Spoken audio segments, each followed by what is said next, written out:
Bonjour à tous, ici Olivier Dulac pour le retour des guides sur les 12 équipes qui existent à Blood Bowl 3. Aujourd'hui on s'intéresse à l'équipe que je conseillerais le plus pour de la prise en main, dans le sens où elle a beaucoup de compétences de base. Il s'agit des nains. Donc les nains, on le voit ici, de base ils ont tous, ou presque, il y en a un seul qui l'a pas, c'est le coureur, ils ont tous blocage et crâne épais. Donc blocage qui est la compétence qui permet que quand on a les deux au sol, votre joueur ne tombe pas et met au sol le joueur adverse, ce qui est quand même extrêmement fort. Et en plus, ça permet aussi, quand l'adversaire fait un blocage sur vous, de ne pas tomber sur ce résultat. Crâne épais qui permet, on l'a déjà vu dans plusieurs autres équipes, de ne pas partir KO quand le jet de blessure donne un 8. Donc c'est là qu'on part KO sur un 9. On est sorti sur 10, 11, 12 comme d'habitude, mais ça fait que les nains non seulement ont une armure de 10+, donc quasiment tous les cas, à part deux joueurs de notre équipe ici, et, mais en plus de ça, ils ne partent pas KO. Enfin, ils partent KO plus difficilement que les autres joueurs. Donc on est vraiment sur une équipe qui est avant tout solide. On le voit, il y a un mouvement qui est très faible. On a un seul joueur à 6 de mouvement, 3 qui ont 5, et le reste qui ont 4 de mouvement. 3 de force pour toute l'équipe. Une compétence d'agilité de base qui est pas très bonne, à 4+. On a 3 joueurs qui ont 3+, les 2 blitzers et le coureur. Donc on va en parler immédiatement. Donc pour commencer, le blitzer, donc 5 de mouvement, 3 plus d'agilité, et 10 plus d'armure, donc c'est un nain qui est à la fois très solide et qui est aussi plus mobile que les autres. Voilà. Le joueur de base de l'équipe, on en a 7 dans l'équipe si je dis pas de bêtises, ou au moins 6.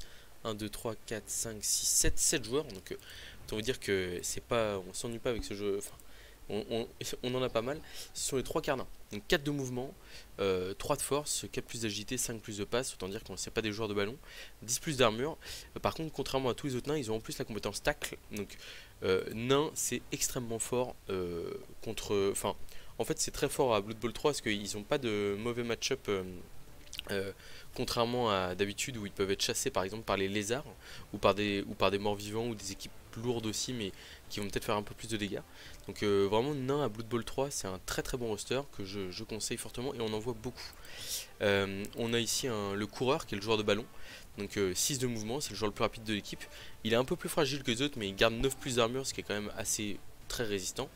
Il a 3 plus d'agilité et il a prise sûre qui lui permet de relancer les ramassages de balles ratées. Ce qui est exactement ce qu'on lui demande vu qu'il est là pour jouer le ballon. Et enfin on a un joueur qui est un peu fantaisiste.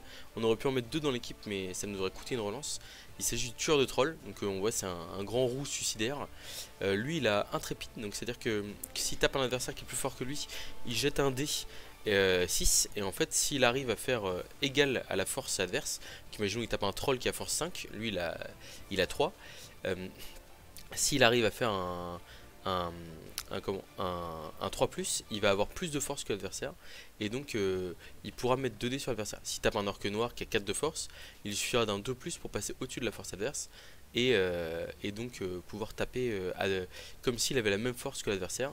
Si vous avez ramené un soutien à côté, bah, ça vous fait donc 2 dés. Donc c'est une compétence qui est assez utile pour taper les gros joueurs.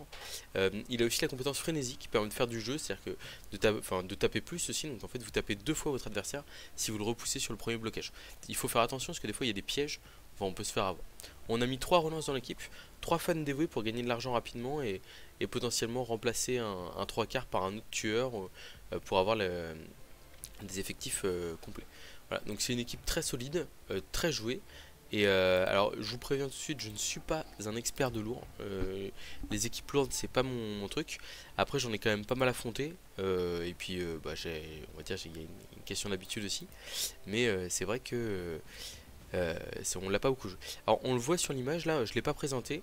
Il y a ce qui s'appelle le roule mort, qui est un joueur en fait, enfin c'est un nain dans une énorme machine, qui a 7 de force, donc qui est très très fort, qui a aussi joueur vicieux +2, donc c'est à dire que quand il agresse un joueur, il va par exemple, enfin il va avoir un jet d'armure à +2 sur l'armure ou sur la blessure quand il agresse, donc voilà, donc mais il coûte très cher et en plus de ça il a le gros défaut d'être solitaire et aussi d'être une arme secrète. Donc c'est à dire que quand vous le jouez, quand vous finissez votre drive d'attaque ou de défense avec, et eh bien enfin on va prendre un petit assistant en plus ici, vous n'avez pas le choix que de le sortir du match à la fin du terrain. Donc là c'est l'adversaire qui a gagné notre coup d'envoi. Il joue des pactes du chaos. Donc Hein, on le voit, c'est une équipe qui est assez variée avec un troll, un ogre, un orc, un skaven, un gobelin. On a un peu de tout. Est-ce qu'il y a aussi un elfe noir, voilà, donc il y a vraiment de tout type de joueurs. C'est assez marrant comme équipe à avoir joué.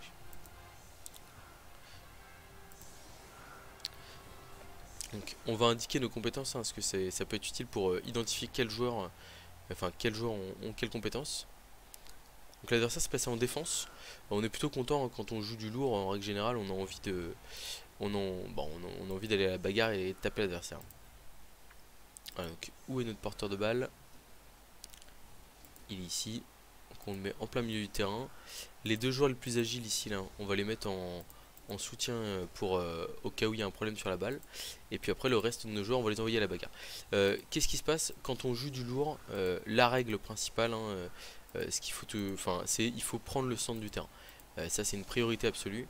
Donc là, ce qu'on va faire, c'est qu'on va mettre pas mal de joueurs qu'on va engager dès l'entrée, parce on va se dire l'adversaire s'est mis très proche pour justement aller au combat dès le début du match. Mais nous, ce qu'on va essayer de faire, c'est de remporter ce combat. Et si on tire surprise, on va pouvoir avancer nos joueurs au contact des siens.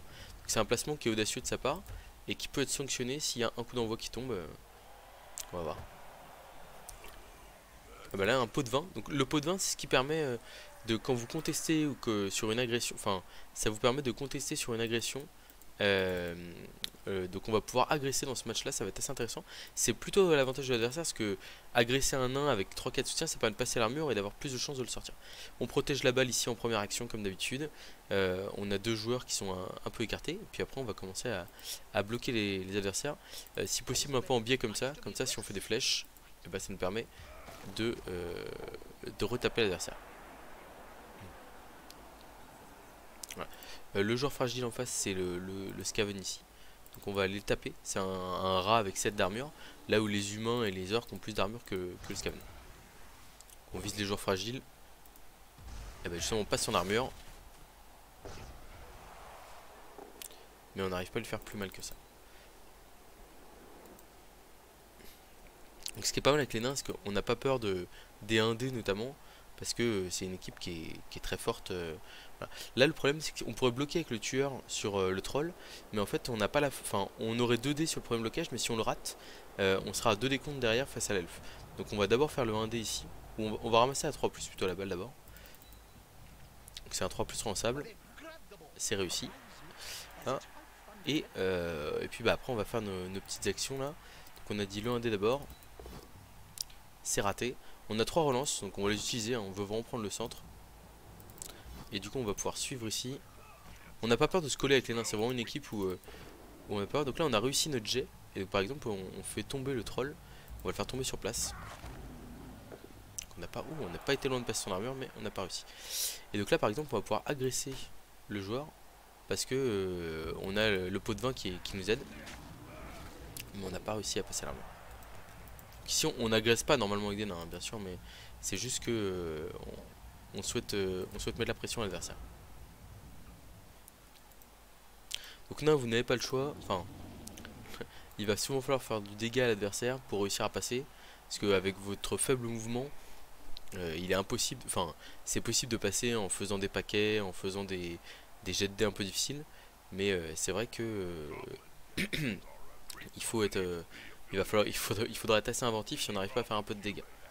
Mais bon, avec des blocages de partout et la résistance des nains, en fait, on peut se permettre de se coller et d'attendre aussi que l'adversaire rate des jets. Là, toute notre équipe a blocage. En face, il n'y a pas un seul blocage. Donc, autant vous dire qu'on va aller mettre pas mal de pression à l'adversaire.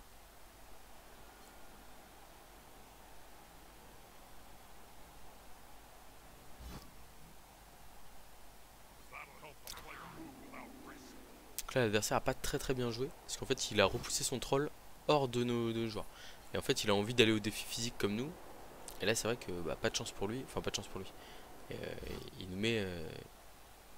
Alors est-ce qu'il va aller au contact? Ouais, c'est bien joué de sa part, il reste à distance.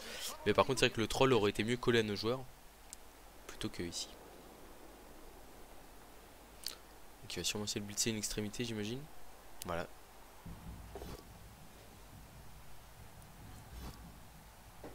Donc les nains, ils ont accès aux compétences de force aussi de base. Donc c'est vrai que on va souvent leur mettre des gardes et des châtaignes. Les gardes, ça permet de, en fait, on l'a vu quand on tape des adversaires, il faut avoir un soutien démarqué pour avoir à force 3 contre force 3, avoir 2D. Garde, ça permet d'apporter ce soutien même quand on est marqué. Comme les nains n'ont pas beaucoup de mouvement, on a envie de, voilà, on a envie de pouvoir avoir cette possibilité d'apporter du soutien sans avoir à déplacer toute son équipe, sachant que notre équipe se déplace assez mal. Donc on voit l'équipe en face, il y a pas mal de joueurs différents. Là, ce qu'il faut voir, c'est que par exemple, on a cet elfe noir ici qui est un joueur qui est un très bon joueur de ballon. Donc on va sûrement essayer de le taper pour, pour tout simplement prendre l'avantage. Parce que c'est vrai que c'est autant taper les joueurs clés adverses. C'est parti, on tape l'elfe noir et on s'assurait de pouvoir le retaper si on le ratait. Bon, dommage, c'est raté, mais on pourra peut-être l'agresser en fin de tour.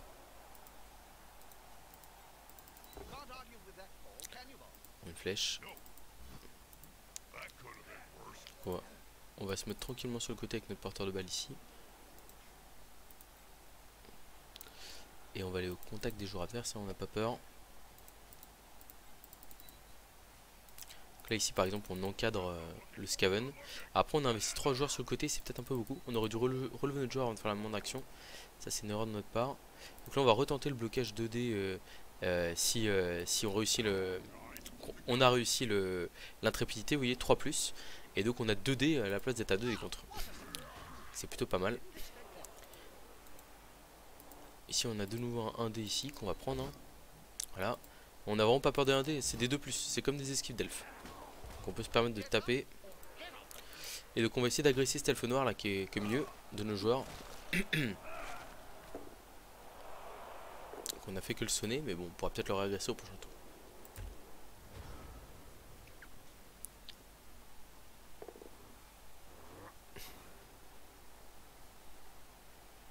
Donc ouais, le tueur, on le voit. Là par exemple, si on avait réussi le blocage, même en réussissant, si on avait fait une flèche sur le blocage, on aurait pu le repousser ici. Mais il y avait quand même 2 soutiens, donc nous aussi on avait 2 soutiens. Donc si on avait réussi l'intrépidité, on n'aurait eu que 1 dé, parce qu'on aurait eu la même force avec 2 soutiens de chaque côté. Mais les gros lourdeaux en face, on n'hésitera pas à les bloquer à 2 décomptes s'il le faut, hein, c'est pas un problème.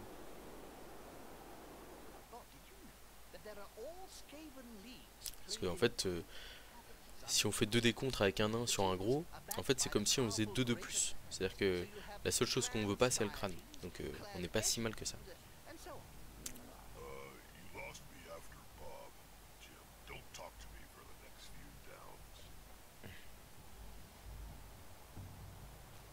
Donc le but avec les nains c'est vraiment de bloquer, bloquer, bloquer. C'est-à-dire que, enfin, il faut protéger le ballon évidemment, mais vous voulez faire le plus de blocage possible en vous disant, à force de bloquer l'adversaire, il va finir par, les armures vont finir par craquer et il y aura du dégât de fait en face. Si possible, viser les petits joueurs fragiles comme ce gobelin qui est bien planqué au milieu de terrain adverse. Et donc là, l'adversaire qui va aller blitzer sur mon nain là, voilà. Mais du coup, il nous laissera peut-être le gobelin à portée de main.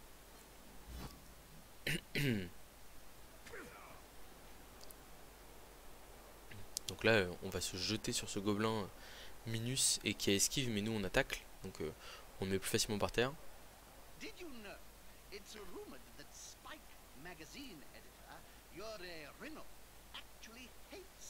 On va retourner tranquillement vers le milieu du terrain. L'adversaire qui n'ose pas nous bloquer, et c'est compréhensible. Mais c'est vrai que nous ça nous arrange parce qu'on va pouvoir multiplier les blocages.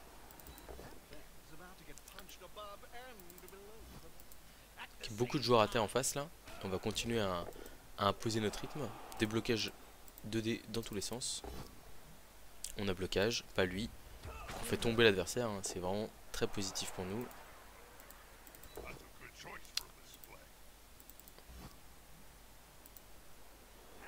Bon, on tape beaucoup mais pour l'instant on passe pas l'armure. Mais bon. On fait tomber le petit gobelin. On n'arrive pas à passer l'armure. On bloque énormément l'adversaire. On espère que ça va payer à un moment donné. Et bah voilà, c'est la première sortie avec l'équipe de nains. En plus, les adversaires qui est à 11 joueurs tout pile. Donc autant vous dire que chaque dégât qu'on fait est un dégât terrible pour lui. Donc il a accepté la sortie. Alors qu'est-ce qu'on va agresser comme joueur là? On a l'orc ici, c'est pas hyper intéressant. Bon, déjà on va aller protéger nos porteurs de balles ici. Et puis là on n'a pas trop envie d'aller taper, on pourrait taper le troll à 2D mais derrière on a 2D contre, donc on va sûrement agresser d'abord. On va agresser je pense le Skaven ici hein. Parce qu'il accède plus d'armure, donc on peut facilement passer dans l'armure.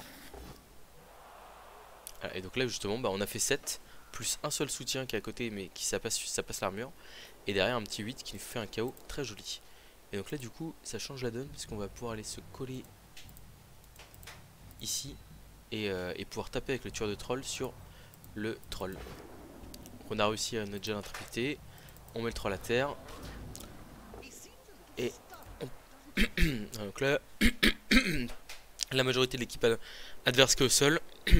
C'est assez classique avec des nains, hein. Vraiment on a l'habitude. Ouh là là, donc il a utilisé une relance.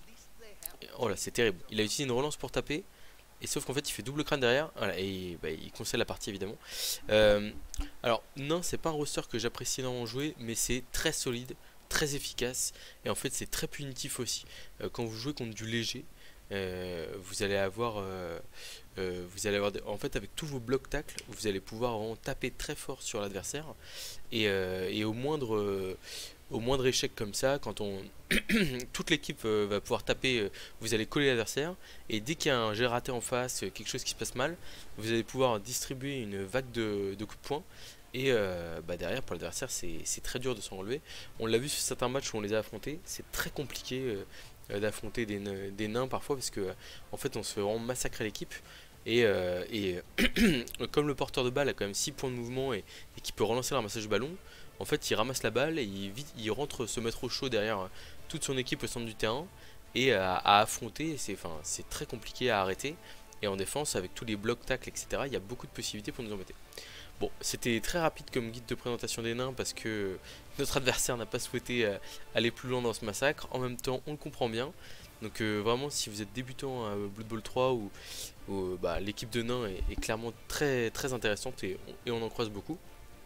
En plus de ça, là on a vraiment, c'est vraiment une équipe qui a un potentiel, qui est actuellement probablement l'une des meilleures du jeu et qui possède tous les atouts pour faire mal à tout le monde. Donc, voilà. Et puis bah, quand vous jouez du lourd comme ça pour les joueurs un peu plus expérimentés, voilà, on est toujours sur les mêmes principes.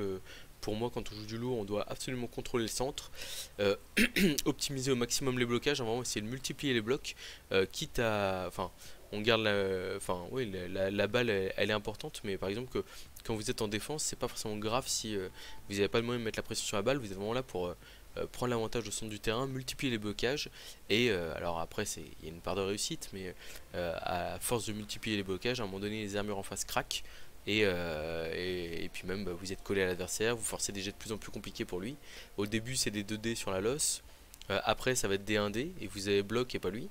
Vous allez souvent avoir garde et châtaigne sont des compétences pour taper plus fort et avoir plus d'impact, mais on voit aussi souvent des instabilités qui fait que bah, si vous repoussez seulement l'adversaire, bah, le nain reste à votre contact et derrière il vous renvoie la monnaie de sa pièce quoi. Et comme ils sont plus résistants, c'est très compliqué de jouer contre des nains.